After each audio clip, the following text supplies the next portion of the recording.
So hi, welcome to Good Noise Podcast. We're at the Vaughns. We're going to ask them some questions today. I'm going to start. So what inspired you guys to start the band, and what does the band name mean?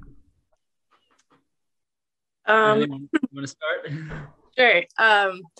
Yeah, so first question, why did we start the band? We just wanted to play music. We started back in like 2014, just totally as like a garage band in Ryan's parents' garage with like shreddy guitars, and we just at the time just wanted to play like classic rock and roll.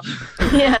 It was very organic in that way. So, and now we've just never stopped. And the band name is like, we got it from like the Ryan had thought of doing something kind of like Veruca Salt, but with Veronica Vaughn, which is a character in Billy Madison. And we were like, it's cool, but like maybe not. And then we just started realizing that Vaughn was like this really cool and popular name in pop culture, like from like actors like Vince Vaughn to musician Stevie Ray Vaughan. There was a baseball player from our college named Mo Vaughn, like played for the Red Sox and everything. And we just were like, oh, like it just seemed like this super cool name in pop culture, had sort of like a retro feel, and we just dug it and needed a name for the first show. And that seems to be a theme. Yeah.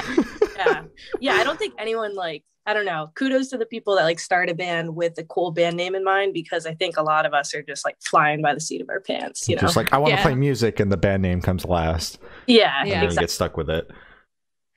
Yeah. Well, congrats on your newest release, rom-coms plus Takeout. How do you felt the response to it so far? You right. It's been really, really great. It was kind of like a big thing for us. You know, we made a lot of changes with the sound, and we had some lineup changes, and this whole release was a new way about, how do I say this? It was just like a new whole process for us. And I think we were a little bit more, I guess, scared and anxious to see how people reacted with this release versus other ones in the past. And yeah, I would just say people have been really happy and digging it. And yeah. Okay. Yeah, that's good. That's good to hear. Yeah. Well, we both enjoyed it. We talked about it on the show, so it was very good. Gloria liked it a lot. Mm-hmm. So congrats on being signed to Equal Vision Records. I want to ask how that came about. Well, funny enough, semi based on the band name, we were our audio tree session that we did in like 2019, I think, caught the attention of an A&R rep at Equal Vision named Stephanie Vaughn. Okay. So wow, we really can't make it up. It was a sign. Like, oh my God. And she, you know, I'm sure she clicked on the link because she was like, oh, that's funny. But she ended up liking us and started coming to some shows and building a relationship. And yeah, and then eventually they made an offer, and we were like, oh, wow, this is wild. So, oh, wow. Well, that's awesome. Yeah. Speaking of your auto tree session, I actually wanted to ask about that. What was that experience like? And like, I don't know, just everything. Tell me everything about it. Really. That's it.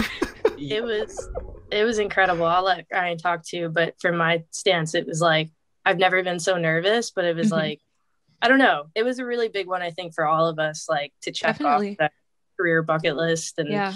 I remember being so nervous. We filmed at like 10 in the morning, and I didn't know what to drink beforehand. So I had coffee, a tea, a soda, and a beer. Like I was selection. So like what to do with like my nerves. So I just was like, I'll have one of everything, which is so you were ready. Yeah, you were awake, I guess. Yeah, something like that. But Ryan, you can talk about your. I think for all of us, Audio Tree was one of the ways that all of us found like new artists that we liked. So it really felt like an honor, and also at the same time, it just felt like a really big achievement for us to even get to that spot. For one, we were in Chicago for the first time. For two, we're on Audio Tree, and we're being recorded in this amazing studio with amazing engineers and amazing people. And it was just, I don't know, it was really a dream come true for us. Definitely. Yeah, it's a big deal. I'm so happy you guys got the opportunity to do it. I love audio tree sessions. So anyways, back to your EP. Your EP name is actually Rom-Coms and Takeout. So I feel like I have to ask, what is your favorite rom-com? Because I watch the bad ones on Netflix. I don't watch them seriously, but like I wanted to ask if you guys have a favorite one. No, it's a fair question, and I'm such a sucker for all the bad rom-coms. But lately, and the one I keep plugging is To All the Boys I've Loved Before. Yeah. Didn't the second one or third one just came out? Yeah, the third came out on Saturday, and I like most certainly watched it. Like I, it made my weekend. I don't know. It's so I was like a big fan of all the cheesy John Hughes 80s movies, but they're so outdated and kind of hard to watch now. So like, I'm just excited that there's new movies that kind of have a lot of the same like plotline elements, but in a slightly more modern way. So that's my favorite right now for sure. Solid, good choice. Yeah, I don't know about my favorite. All I know is the last one that I saw that like kind of blew me away was Palm Springs on Hulu. I don't know if you guys saw that one. I keep seeing ads for it, but I haven't seen it. It was Andy Samberg, and it was like the typical plot of like they keep living the day over and over again. They actually did like a really good job, and it's just like a really well done. I don't want to say anything about it. Yeah, don't spoil it. But it was just one of those movies where like you assume like, oh, it's a Hulu movie, it's probably going to be okay. And I think it was one of those where we're like, wow, this is way better than we thought it was going to be. Okay, I'm gonna have to check that out then. All right. Thank you. That question caught me really off guard. I should start reading the question list before we start the interviews. Well, more important, do either of you have favorite rom-coms? Oh my god. Sure, Glory does. Oh god, I watched like the horrible ones. So like anything with Noah Centineo in it, I've probably watched it. Yeah. Well, he's the guy, and that's the guy in To All the Boys, right? Yeah. It's like but it's like it's fun to watch. It's fun to watch. So probably my least favorite rom-com is probably like Swiped, and it's like basically like teenagers on a college campus bully this quote unquote nerd to make a dating app where it's basically like you hook up with a person and then you instantly lose contact with them, and it's only for the guys to use. So it's like all the girls were like mistreated, and then they all rise up and make their own app.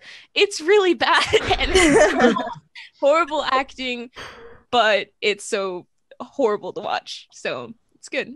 That just sounds awful. It is. Yeah. It's horrible. There's just like certain moods, and I don't know if it's just because I grew up watching rom-coms. Like that was like my self-care nights in high school, were like just staying at home watching a rom-com. Like I don't know, there's something in my soul that just, it makes me, there's like a certain type of happiness that I guess from just like watching a bad rom-com, even when it's bad. Exactly. I agree. Thank you for the support. I hate to kill the mood, but we have to go back to the boring questions for a second. Oh yeah.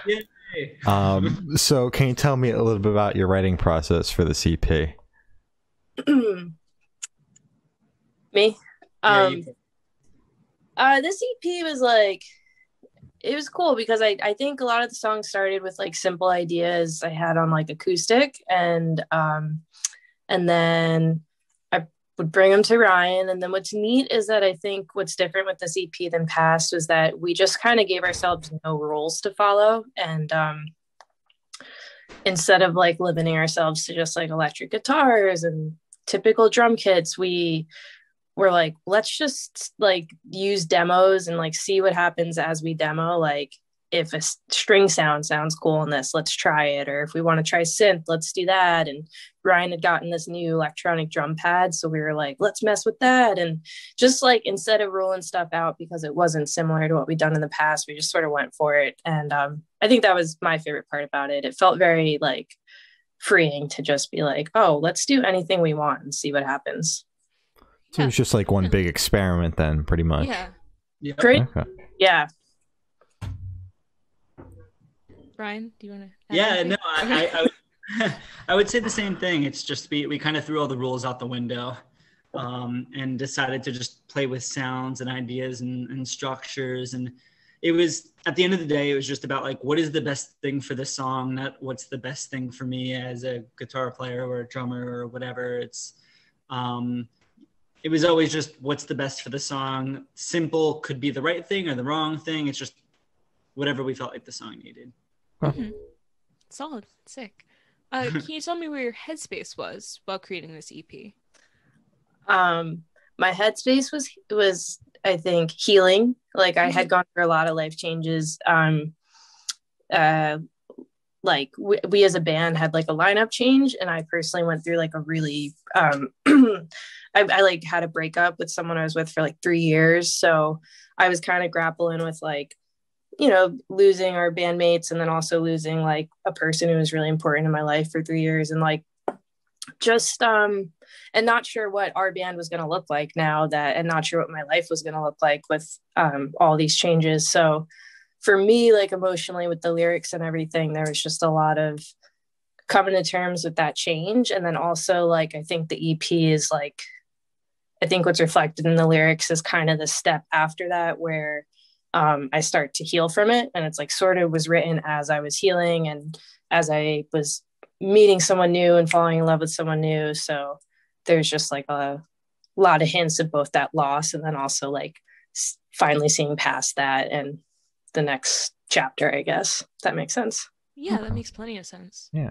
Okay. I think also, you know, after some of these changes, I think we had a moment where we played this show that we were not prepared for, with some other players that we never played with ever before. Oh.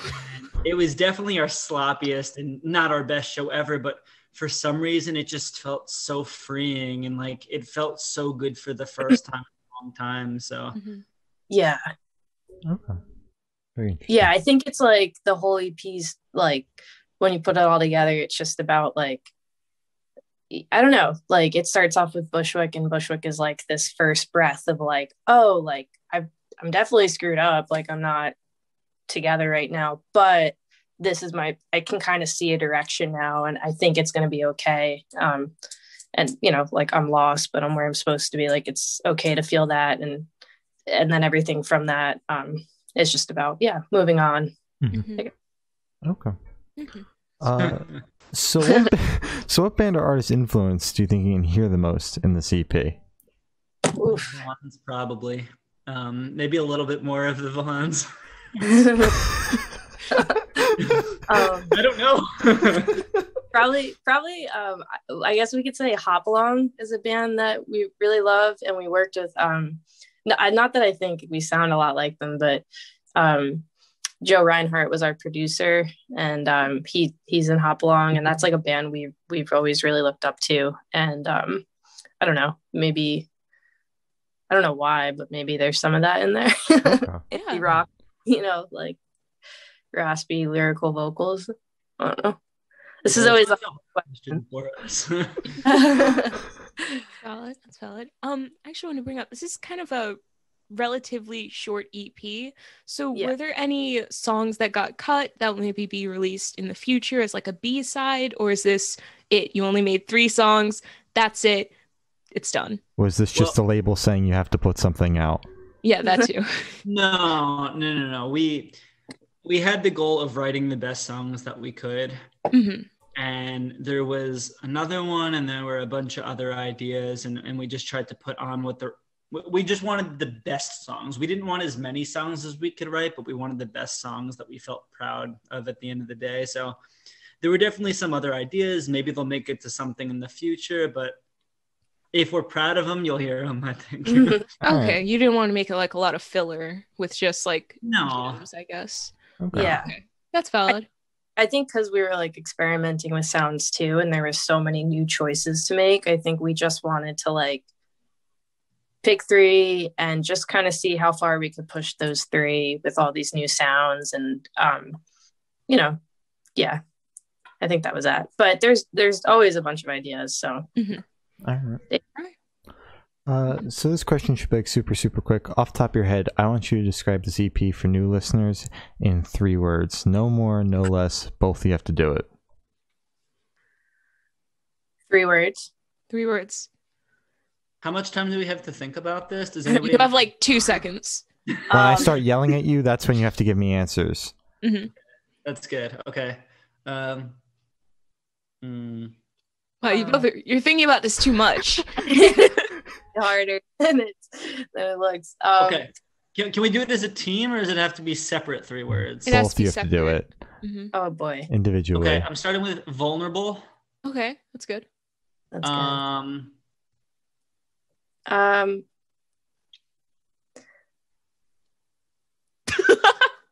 It's a hard thing to do. Yeah, you're doing great. You got one. And we need 6 as a team. We could split them up afterwards. Mellow. Experimental. Oh, that's a good one. It's Experimental. pretty mellow. It's like chill vibes, Mm-hmm. chill wave. I don't know. No, I'm just kidding.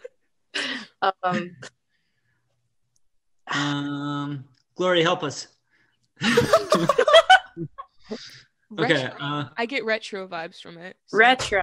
Lay Cool. it back, and you can hyphen that one. Laid back with a hyphen. And you guys just need Cool. one more. Romantic. There you go. There you There. go. Wonderful. Boom. You guys did great in record time. So kind of in the same vein of the last question, is there a certain feeling or emotion you want this EP to invoke in your listeners?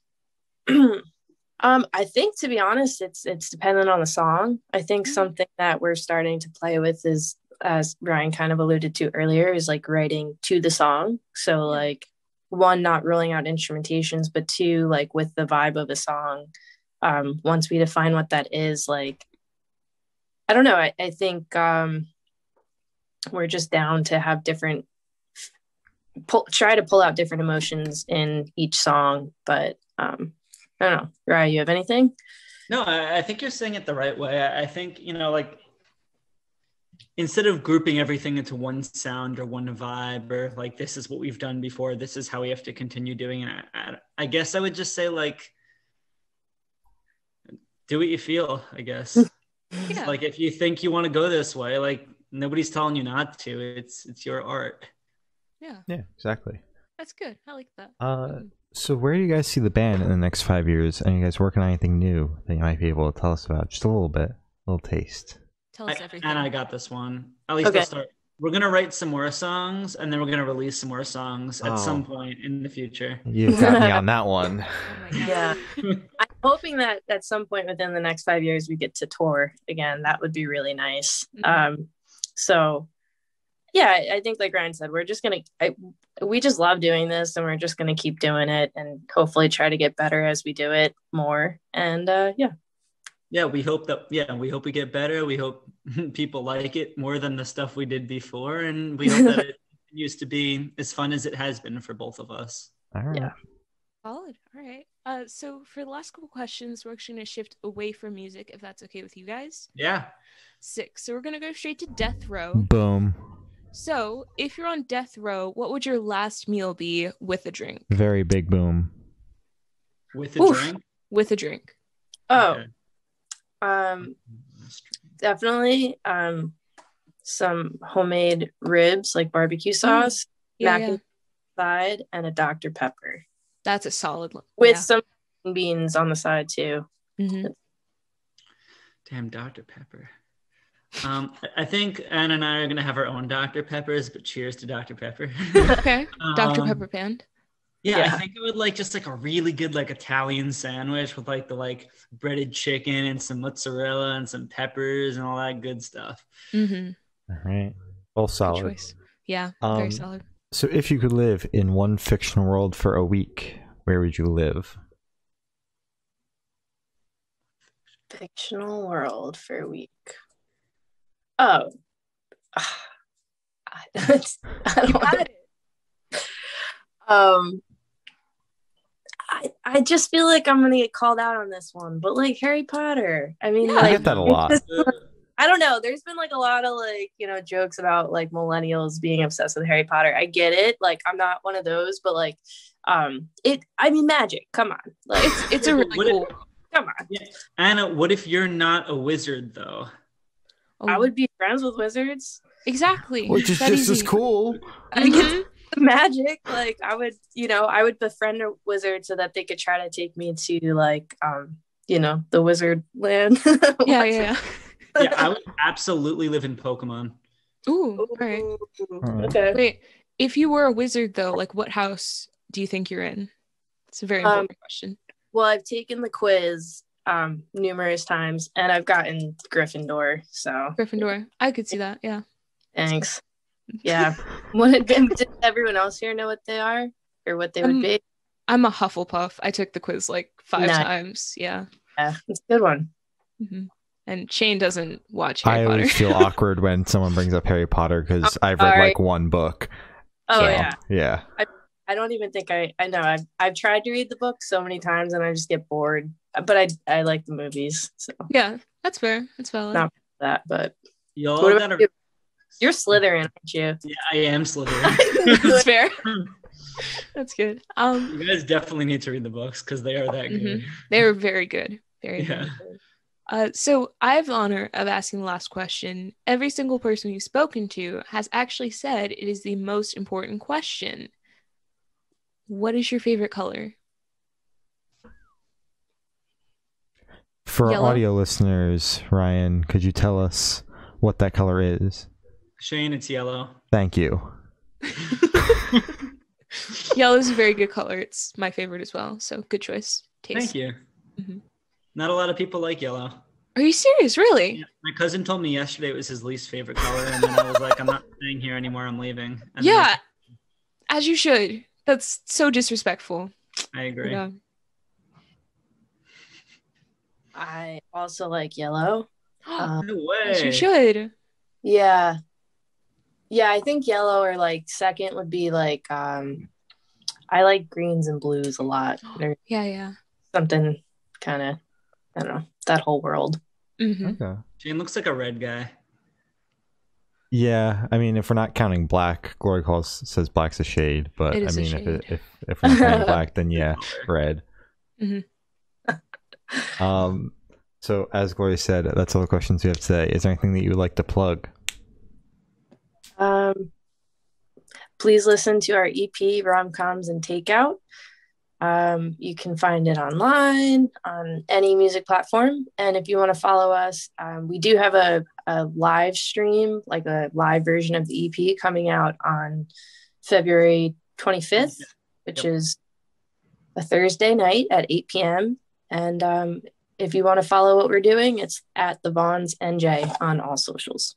And we also want to thank both of you, Shane and Glory, and the Good News Podcast. And it's such an honor, and we really appreciate both of you for doing this with us tonight. Yeah, of course. Yeah. Well, thank you really for fun. sitting down with us, guys. This has been the Vaughns, and we're the Good Noise Podcast.